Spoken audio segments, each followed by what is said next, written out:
I am well aware that this is super boring, but I'm just gonna have coffee with soy milk this morning. I had a bunch of other things planned. A lavender latte, top of the list, that I wanted to celebrate halfway to Halloween. Mentally, I've been celebrating halfway to Halloween for the past couple of weeks just because of everything that I'm getting together for the crochet that I'm doing, the books that I'm gonna be reading. The list of books that I have for this month is kind of wild. I know realistically, there's no way I can finish all of these, but they're just so good. The theme that I went with was very broad too. I think that was also my problem. I just wanted to go with witches. That's it. Doesn't matter what type of witches, there just has to be some sort of witch in the book, and it could potentially be something that I listened to for April. I narrowed it down to about 10. That's way too much for me. I know that I'm not going to do that. I mean, there are some months that I do read more than 10. Okay, in March, I read 11 books, but here's the thing. The majority of them were cozy murder mysteries, and it was one series. They are super cozy. You know the exact trajectory that they're going to go. There's just something very comforting about that. I just never get bored of them, even with the same characters and everything. So the first one that I'm considering is called The Last Witch. Multiple people have told me, I cannot believe you haven't read this book yet. Like, it's a fantastic book. You're gonna absolutely love it. The author's name seemed very similar, so I just pulled up what they had written before, and they wrote a book called The Lighthouse Witches, which I have previously read, and I did very much enjoy that. That was a book that I read super quickly. The Lighthouse Witches is a gothic thriller. It was so freaking good. I would highly suggest that one too.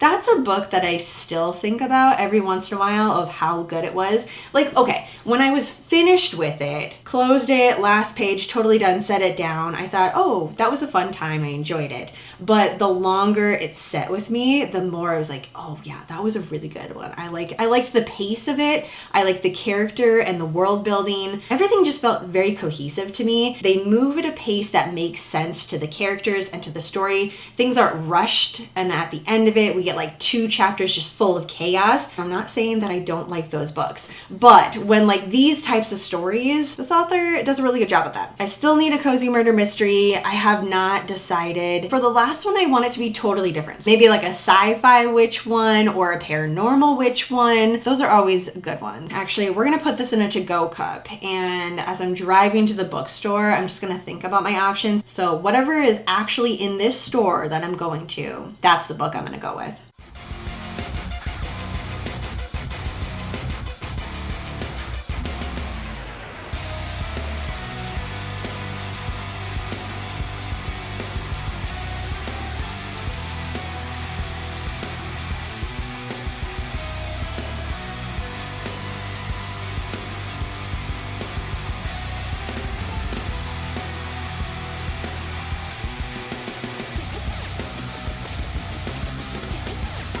Okay, we're going with The Last Witch. This is what was on my mind. I picked this one up, read the blurb, read the back, pulled a couple other witchy books. That was the other thing. Of course, people come up that are working there and can I help you? Do you need some suggestions?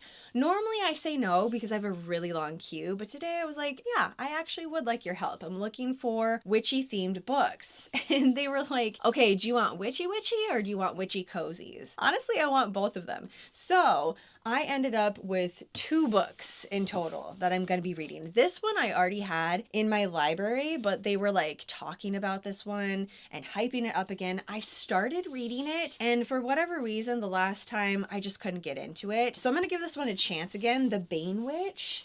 The cover is just beautiful too. Practical magic meets Gone Girl in a dark, thrilling novel about a woman who's more than a witch, she's a hunter. And then we're gonna be reading The Last Witch. This is it. This is the one. Rich, chilling, and gorgeously gothic. And the other thing, Sarah from Muse 2320 and Teresa from Get Ben's Farm are gonna be reading this along with me. Since we are gonna be meeting up later on this month for the Fiber Witch Festival, we thought it'd be kind of fun to have a witchy book to read together and have a little chit chat when we meet up. But that means I need to get going on this one because I don't have the entire month of April. I'm going to be there the week of April 23rd, so I need to have it done before then. I'm going to start with this one, and if I finish all the way through, then move on to this one. And then my cozy witchy, steeped to death. So we have witchy, magic, cats, and tea. Taste for adventure and a knack for making magical tea. I feel like it's another universe that I'm going to be excited about getting into. The cover has a cat on it surrounded by a tea blend. The teapot is like magically pouring into the cup. 7 hours and 23 minutes, which is pretty good for a cozy murder mystery.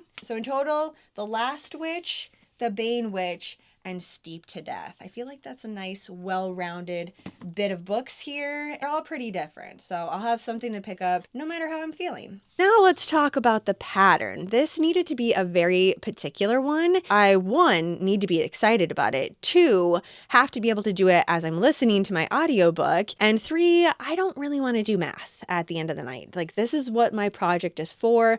I want to just keep my hands busy and have something beautiful at the end of it, but I don't want to do color work or like a cardigan where I have to have a lot of math involved with it, a lot of intricate stitches. Now, just because something is simple or repetitive does not mean that it's not going to be beautiful and amazing at the end of it. There are just certain projects that I'd use at certain time of day and depending on how I'm feeling. And when I go that route, it allows for me to really showcase whatever yarn I'm working with. So for this month, I chose Get Bent's Farm Radio Active. Obviously, every single one of these is its own piece of art, and I have 3 of them to work up in a project. And just these 3 alone, you can see there's a vast difference in every single one of them. This is a DK weight, a sports DK weight. There's 200 yards in each one of these hanks. So I have 600 yards to play around with. What I'm wanting to do is a bookish wrap. That is just something that I constantly keep going back to. I make it over and over and over, and I'm still not tired of it. So I figured, you know what? Let's do that again. Oh, and then this bottom part right here has a little bit of reddish, pinky type of color on the bottom, which is just the beauty of Get Bent's fiber. Every single one, no matter how many times they make the radioactive, every single batch is going to be entirely different. I might bump it up to a 5.5 millimeter crochet hook just so there's a little bit more space in between it. I want something super flowy, super airy.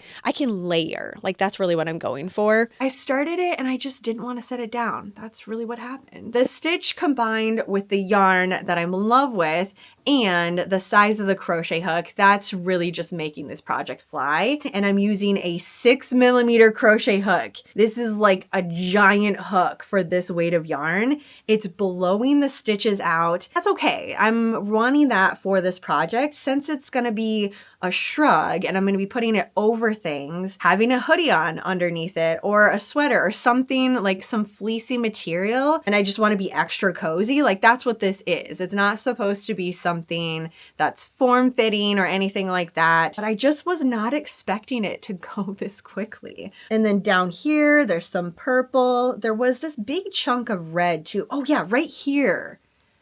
There's a lot of pieces of red. The texture makes me feel like I want to take a nap. I'm ready to curl up, have this finished, throw it on, because I mean, it's pretty close.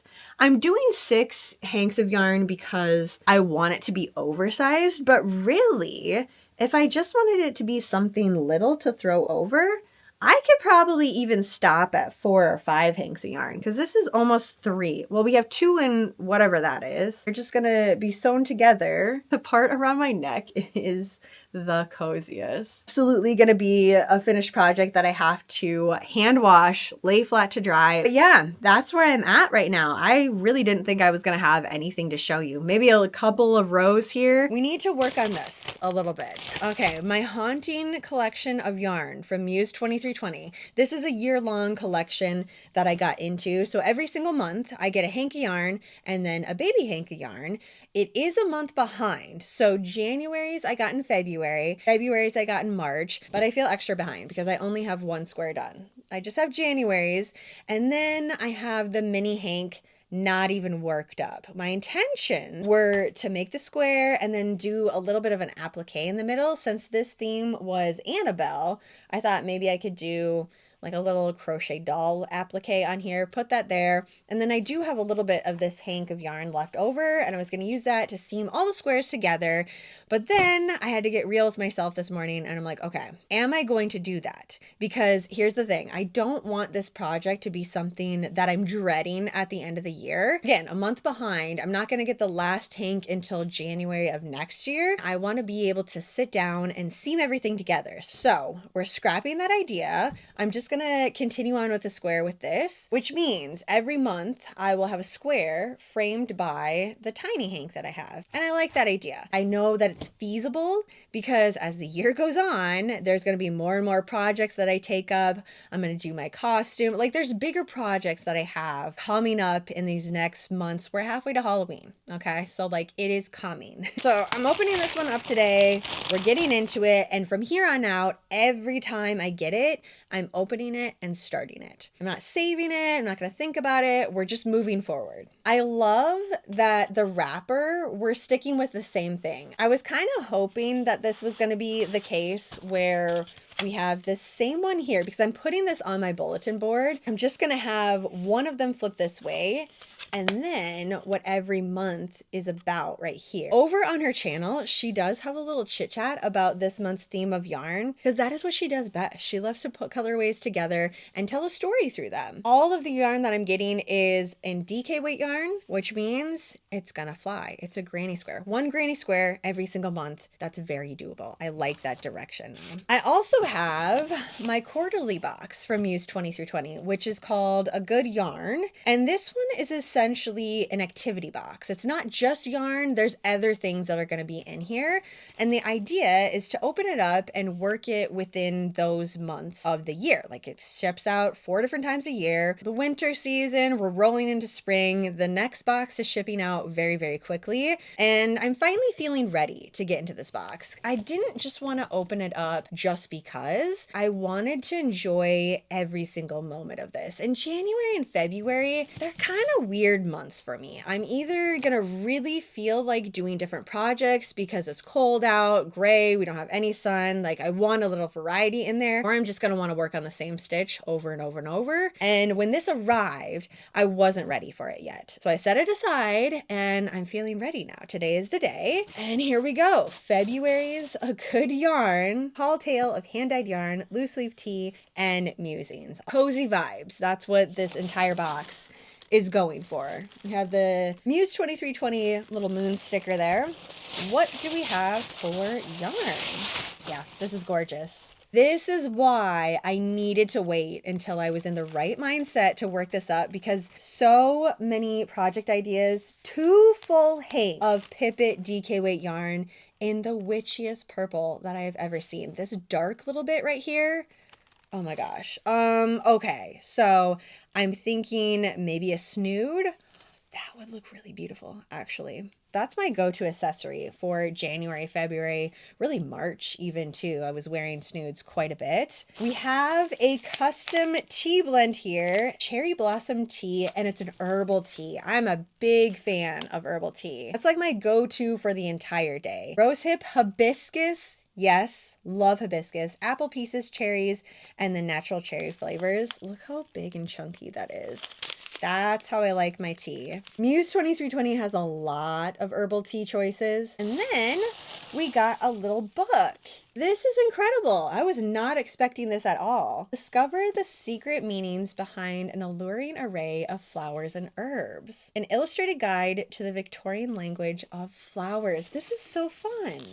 Oh my gosh, I would love that as wallpaper. Cover my entire house in this. So we have a little bit about the flower. This was absolutely worth it for me. It was almost the right thing to do to wait because I do have some flowers popping up in the front front of my house right now, and they are purple tulips. A lot of things that I plant, they never make it, or it's just like a really rough time getting things to grow. But these tulips that I've planted years and years ago, they come back every year. They're like, here you go. Everything else is dead, but we have purple and yellow tulips in the front of my house. It's just a tiny little cluster. I planted many, many of them, but for whatever reason, just these 2 clusters come back every single year. Like one day, oh, there's nothing, everything is dead in my flower beds. And then the very next morning, they're popped, they're ready to go. I needed this pop of color in my life right now. I guess I am glad that I have this entire project that I didn't have planned for April at all, especially since my book project we're halfway done. I'm done with the yarn. So 3 hanks of yarn completely gone.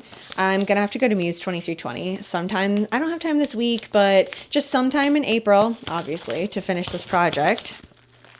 So good. Oh, I should measure it. Normally I just kind of like throw it in there. I'm not sure if Muse 2320 is going to have more of this in the shop. They definitely should. 5 to 10 minutes. Okay, so this is a long steeper.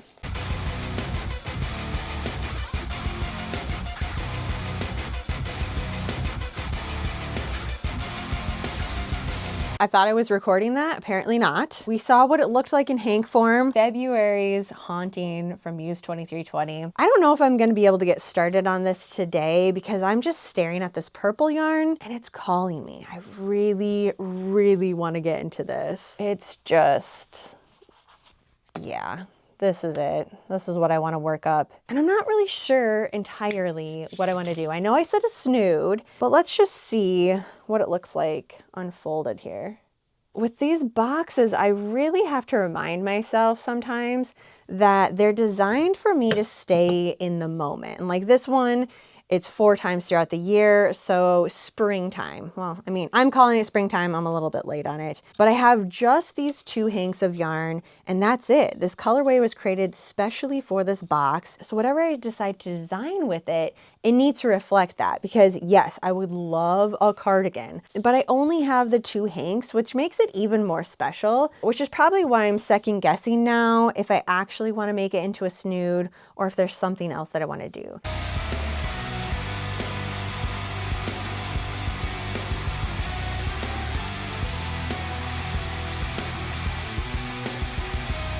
Also the fact that it just matches this book perfectly, even more so when it's caked up like this. I feel like there's probably one that I could find. That's so good. Okay, we have one more. Let's cake this one up too. And then I have the last mini hank to go with the haunting yarn.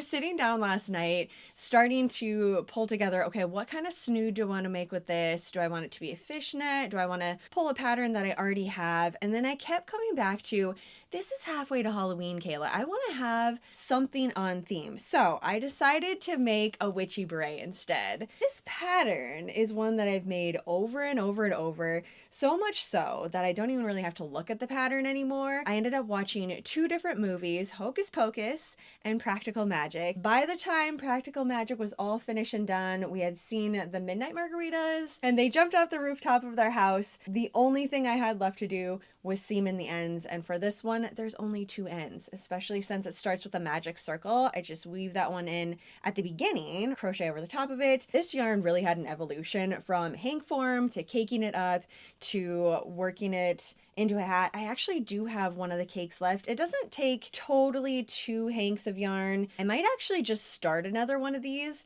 just to have on hand and gift away in a boo basket in the future. Potentially one of my favorite purples that Muse 2320 has ever come up with. She has a lot of purples that she's played around with. So here's what it looks like in cake form. You can kind of see that there's going to be little pops of brown, but it just doesn't showcase it as well as actually working it up. And this was all single crochet. So there we have it, a witchy beret to celebrate halfway to Halloween. If you have any ideas of what I can do with this, so basically any one hank projects that are like your go-to spooky one hank projects, let me know. I'm going to do a little deep dive today too and see if I can't find something. But otherwise for today, that is it. So thanks for hanging out with me, really kicking off halfway to Halloween. If you're excited and you want to see more halfway to Halloween projects that I'm working up, so hit the subscribe button, join the yarn dungeon, hang out for a little bit, and let's celebrate halfway to Halloween together. For now though, have a super spooky rest of your night, and I will see you in my next video.